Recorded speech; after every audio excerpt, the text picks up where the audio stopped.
সেটি মুসলিমের রক্ত, কিন্তু মুসলিমদের হাতে মুসলিমরা খুন হচ্ছে বিভিন্ন কারণে, হয় নেতৃত্বের লড়াই, না হয় ধন সম্পদের লড়াই, কোন স্বার্থের লড়াই, আর না হলে বিনা কারণে।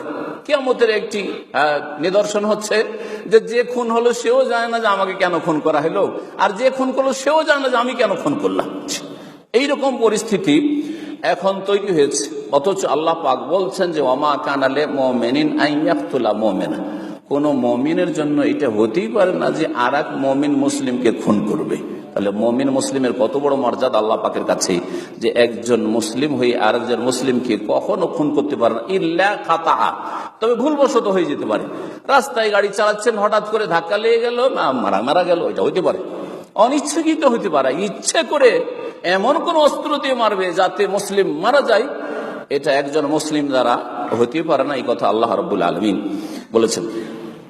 মুসলিমের মর্যাদা সম্পর্কে, মুসলিমের রক্তের মর্যাদা সম্পর্কে আরো হাদিস শোনায়। আব্দুল্লাহ বিন আমর বিন আস রাদিয়াল্লাহু তাআলা আনহু থেকে বর্ণিত হাদিস তিরমিজি, নাসাই, ইবনে মাজাহ রয়েছে। আল্লামা আলবানী রাহিমাহুল্লাহ হাদিসটিকে সহিহ বলেছেন।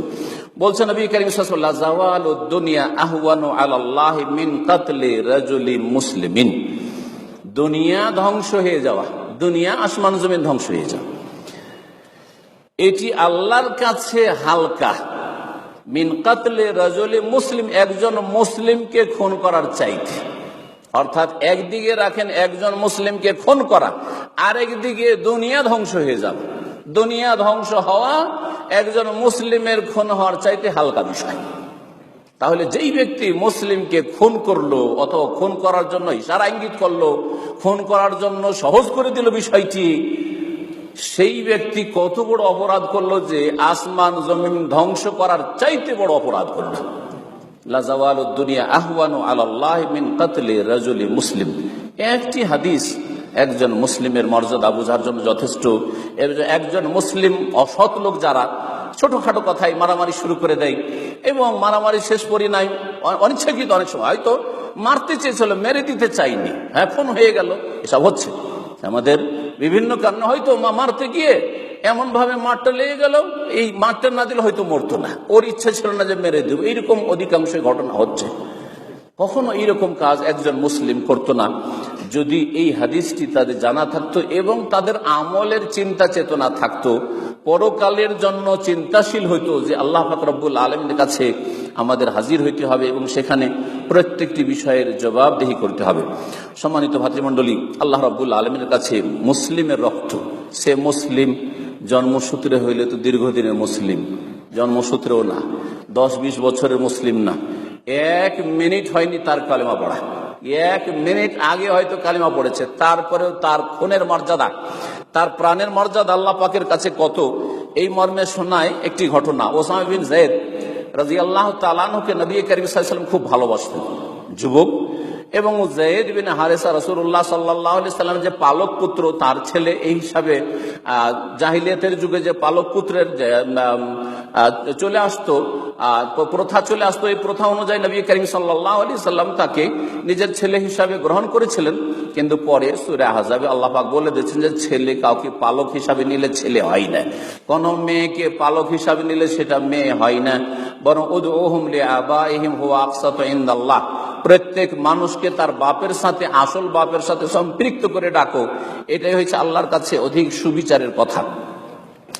রাসূলুল্লাহ সাল্লাল্লাহু আলাইহি ওয়াসাল্লাম এই ওসামা বিন যায়েদকে, তার নেতৃত্বে কিছু লোককে একটি অভিযানে পাঠিয়েছিলেন কাফেরদের বিরুদ্ধে। কোন এলাকায় হরকা নামক একটি জায়গা, জোহাইনা গোত্রের এলাকা, জোহাইনা বংশের এলাকা, এই এলাকাটি আজকাল আল ইস নামে পরিচিত, যেটা এম্বো থেকে কিছু দূরে আছে। এই এলাকায় জোহাইনা গোত্ররা বসবাস করত।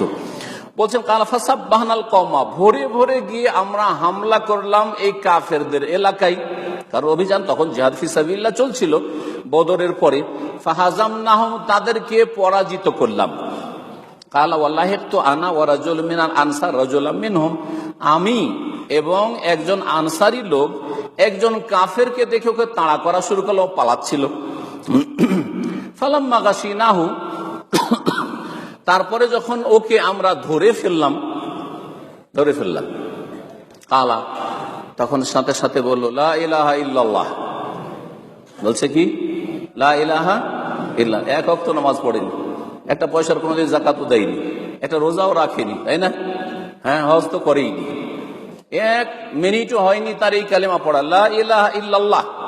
কালা ফাকাফা আনহুল আনসারি, 2 জন গিয়ে হামলা করেছিলেন ওকে ধরার জন্য, এক আনসারি আর আরেক ওসামা বিন যায়েদ রাদিয়াল্লাহু তাআলা আনহু। আনসারি তখন বলল যে না, আমি মারবো না, যেহেতু কালিমা পড়ে নিয়েছে, সে আমার মতো হয়ে গেছে, সে মুসলিম হয়ে গেছে, আমি মারবো না তাকে। বলছেন ওসামা বিন যায়েদ রাদিয়াল্লাহু তাআলা বলছে ফাতাআনতুহু বিরুমহি, আমার বর্ষা দিয়ে তাকে আঘাত করলাম, মেরে দিলাম। মানুষ একটু জান বাঁচাবার জন্য এই কালেমা পড়েছি, আসলে তো মুসলিম হয়নি। এই যুক্তি তিনি সামনে রেখে হাত্তা কাতালতুহু, বলছেন আমি ওকে হত্যা করেই ফেললাম। কালা ফালাম্মা কাদেমনা, আমরা যখন মদিনায় ফিরে আসলাম, বালাগা যালিকা নবী সাল্লাল্লাহু আলাইহি ওয়াসাল্লাম, নবী করিম সাল্লাল্লাহু আলাইহি ওয়াসাল্লামের কাছে এই সংবাদ পৌঁছিল। কালা ফাকাল লিয়া ওসামা, হে ওসামা, আকাতালতাহু বাদা মা ক্বালা লা ইলাহা ইল্লাল্লাহ, রে তুমি এই লোকটিকে লা ইলাহা ইল্লাল্লাহ বলার পরে খুন করেছো? একবার না, 3 বার করে জিজ্ঞাসা করেছেন রাসূলুল্লাহ সাল্লাল্লাহু আলাইহি ওয়াসাল্লাম, আকাতালতাহু বাদা মা ক্বালা লা ইলাহা ইল্লাল্লাহ, লা ইলাহা ইল্লাল্লাহ কালিমা পড়ে নিয়েছে, কালিমা তাইয়্যিবা, তারপরে তাকে খুন করেছো? এইভাবে রাসূলুল্লাহ সাল্লাল্লাহু আলাইহি ওয়াসাল্লাম জিজ্ঞেস করছেন। কালা কুলতু ইয়া রাসূলুল্লাহ ইন্নামা কানা মুতাআউযিজান, সে তো জান বাঁচাবার জন্য কালিমা পড়েছিল। উত্তরে বলে সে তো জান বাঁচাবার জন্য কালিমা পড়েছিল। কালা কাতালতাহু বাদা মা ক্বালা লা ইলাহা ইল্লাল্লাহ ফামা যালা ইউকাররিরুহা, বরং রাসূলুল্লাহ সাল্লাল্লাহু আলাইহি ওয়াসাল্লাম বারবার করে এই কথাটি বলতে থাকলে, হাদিসে রয়েছে আলি হাত্তা তামান্নাইতু আন্নী লাম আকুন আসলামতু ক্বাবলা যালিকাল ইয়াউম, সেই দিন আমার মনে হলো যে হায়রে, আজকের আগে মনে হয় আমি মুসলিম হইতে পারিনি।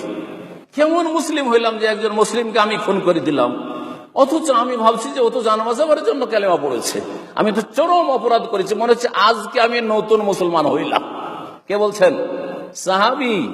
রাসূলুল্লাহ সাল্লাল্লাহু আলাইহি ওয়াসাল্লাম হাদিসে রয়েছে হিব্বু রাসূলিল্লাহ সাল্লাল্লাহু রাসূলুল্লাহ সাল্লাল্লাহু আলাইহি ওয়াসাল্লাম অত্যন্ত প্রিয় এই যুবক। হ্যাঁ, বলছেন মনে হচ্ছে যে আজকের আগে আমি মুসলিমই হইনি, আজকে প্রথম মুসলিম হইলাম।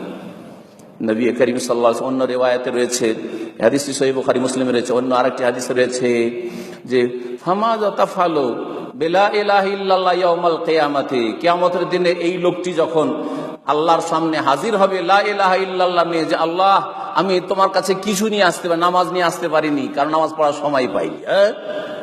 সময় পেলে আমি নামাজ পড়তাম, যাকাত দেওয়ার সময় পাইনি, হজ করার সময় পাইনি, রোজা রাখা, রমজান পাইনি, আমি কালিমা পড়েছিলাম তোমাকে রাজি করার জন্য, তোমার সন্তুষ্টির জন্য, জান্নাত পাওয়ার জন্য। লা ইলাহা ইল্লাল্লাহ নিয়ে এই লোকটি যখন আল্লাহর সামনে হাজির হবে, ফামাযা তাফআল ইয়াউমাল কিয়ামাতি, কিয়ামতের দিনে তুমি কি করবে আল্লাহর সামনে, কি হবে তোমার অবস্থা, চিন্তা করো। আল্লাহু আকবার, চিন্তা করুন।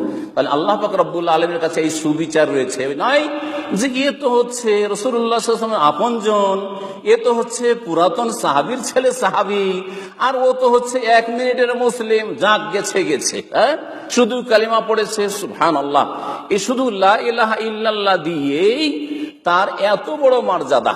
তাহলে আপনি একজন মুসলিম, যদি 7 বছর থেকে আপনার বাবা মা আপনার 5 ওয়াক্ত নামাজ শুরু করার চেষ্টা করে, 10 বছরে গিয়ে নিয়মিত মোটামুটি নামাজ শুরু করেছেন আপনি, আর সাবালক হওয়ার পরে জীবনে কখনো 1 ওয়াক্ত নামাজ ছাড়েননি, তাহলে কত বড় মর্যাদা আপনার আল্লাহ পাকের কাছে রয়েছে। চিন্তা করুন। আল্লাহ পাক রব্বুল আলামিন যেন সত্যিকার আমাদের মুসলিম হওয়ার তৌফিক দান করেন। আর একটি বিষয় বলবো।